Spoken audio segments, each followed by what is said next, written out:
Hi everyone, welcome to Griglish Outdoors. Today we are looking at the Forclaz insulated sleeping pad from Decathlon. So, stick around. So I bought this pad a couple of months ago as I wanted a comfortable sleeping pad where my feet didn't hang off the end. Now this one is the XL, and from the dimensions seems to be a pad that would fit me. Anyway, let's take a closer look. So this is the insulated sleeping pad.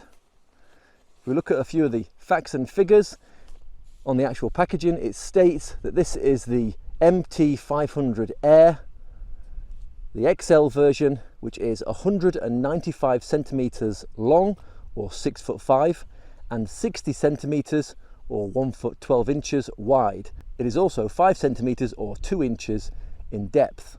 This sleeping pad weighs just 800 grams and has an R value of 3.3.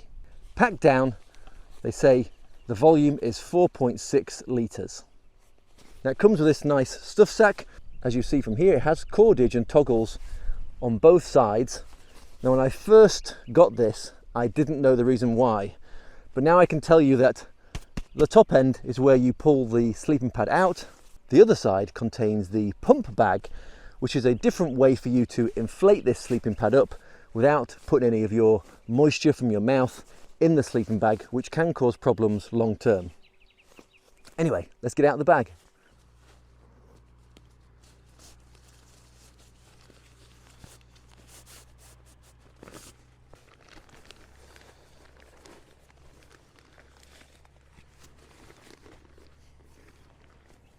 First thing I can tell you is I like all these little silicone pieces on the top of the mat.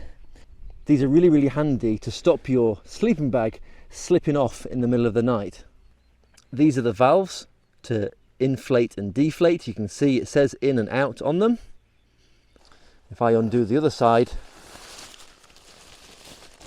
this is your bag to inflate the mat.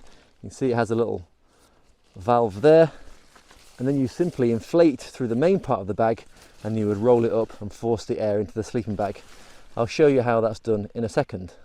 I'm not sure if you can see this because they're quite faint, but the instructions on how to use the bag are actually on the bag itself. So to inflate it, we simply pop out the in, make sure the out valve is closed.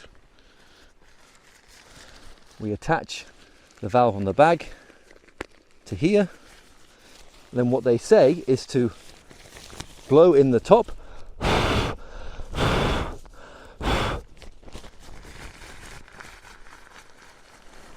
and push the air slowly into the mat. Now you have to be careful as the valve does come out fairly easily, and this is quite a long process compared to using an electronic pump or even blowing it up manually at the valve itself with your mouth. But of course, by doing it this way, less moisture goes into the mat itself. In fact, most of it collects on the inside of the bag. And there you can see we're almost there.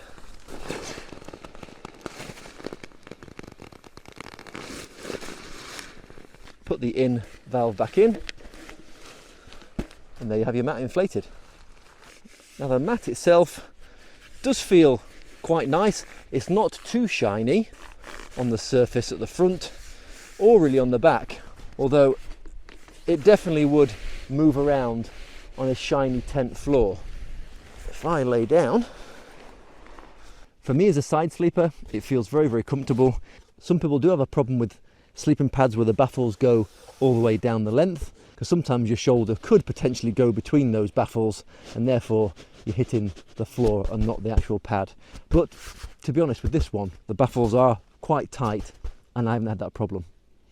To deflate the pad, simply pull on the out and the air can be easily forced out. You then of course need to go through the process of pushing the air out of the sleeping pad before you can actually then roll it up and put it back in its storage bag.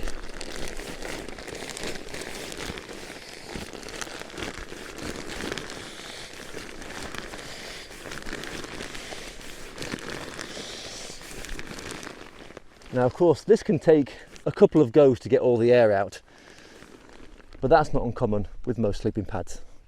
Now how easy is it to get it back in the bag? Well, as long as you get all the air out and you've rolled it pretty tight,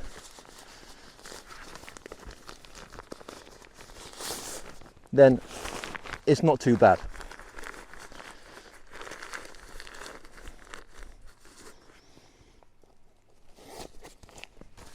That just took me a minute to do. It's not the most generous stuff sack I've seen for a sleeping pad. Say that quickly 5 times. But it is manageable. Right, tonight is test night for the sleeping pad. I've already put it up in the tent. It just fits in this tent, is almost touching each side. That's how long this pad is. But I'm hoping for a comfortable night. I've been laying on the mat for about an hour now, and it's pretty comfortable. But now I'm in my sleeping bag and I'm ready for bed. So I'll bring you back in the morning and we'll go through my overall opinions on the mat and if I had a good night's sleep.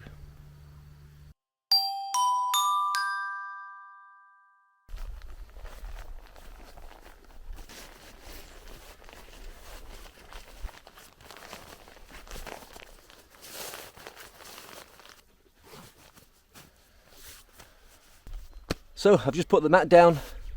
I had, to be honest, a pretty good sleep on this mat. But let's go through a few of its pros and cons. So the pros. First up, size. At 60 centimeters by 195 centimeters, it is a great size for someone tall like me. 60 centimeters might not seem that wide, but that's 2 centimeters wider than my Climate Static V and also my Robans Trail Guard mats. Next, comfort. I found it to be very, very comfortable. The vertical baffles actually are quite comfortable for me. They actually are nice and soft. I didn't sink to the ground. My shoulder didn't go between the baffles and touch the floor. Overall, I had a good night's sleep on this. Next, quality. The material feels good quality. I can't feel any imperfections in the mat itself. I had no issues with the mat deflating over the night. So overall, I'd say the quality was nice. Next, warmth. Well, I only tested it down to about 8 degrees centigrade, and I found the mat to be very, very warm. I felt no cold at all coming from underneath. I will need to check the R rating fully when the cooler weather comes in later in the year, but on a fairly mild spring night, I had no problems with warmth at all. Next, the inflation bag. It is a very nice touch including an inflation bag. It means you don't have to bring an electric pump if you don't feel it necessary or if you don't have one. It also means you do not have to blow the mat up manually with your mouth and therefore reducing any moisture and mold building up on the inside of your mat. Next, ease of use. Well, I found that the inflation and the deflation was very easy. It was also fairly easy to roll up into the bag itself. Those silicone patches on the surface of the mat made it so I didn't slide around too much on the night time. And also, it's not a very noisy pad when you're moving around either. Next, the cons. Well, for some people, the weight might be a bit of a con. At 800 grams, it is by no means the lightest pad out there, but it's also nowhere near the heaviest either. I think it's a nice balance of the weight to comfort ratio. But if you're doing an ultralight camping setup, then this might not be the pad for you. Next, the pack size. Yes, at almost 5 litres, it is not the smallest pack size in the world, but again, it's not the largest, but it does fit quite nicely in a day pack. But again, for people having a more compact camping setup, this might not be the pad for you. Next, the stuff sack. The stuff sack is adequate, and I found it not too hard to put your mat in the stuff sack, but you do have to roll it up very, very well. And now cost. At 80 euros, some people might find this to be quite a high cost for a pad which isn't ultra light and also doesn't have a super high R value. However, I think the price is pretty fair, especially when you compare it to other branded mats out there on the market at the moment. It gives a good balance between cost and performance. But overall, I liked it. A comfortable night's sleep. It's long enough for me. The only issue I had last night was the fact that the tent is probably not long enough to accommodate this mat and me on it. But yeah, a really good quality insulated mat, which is for me probably a 3 season. I could bump it up to 4 season if I used another mat underneath it. But overall, I really like it. Do let me know what you thought of this in the comment section below. Are you looking for a new sleeping pad? Would you consider the Forclaz Insulated Air Mat by Decathlon? Let me know in the comment section below. But for now, thanks for watching, take care, much love, see you next time.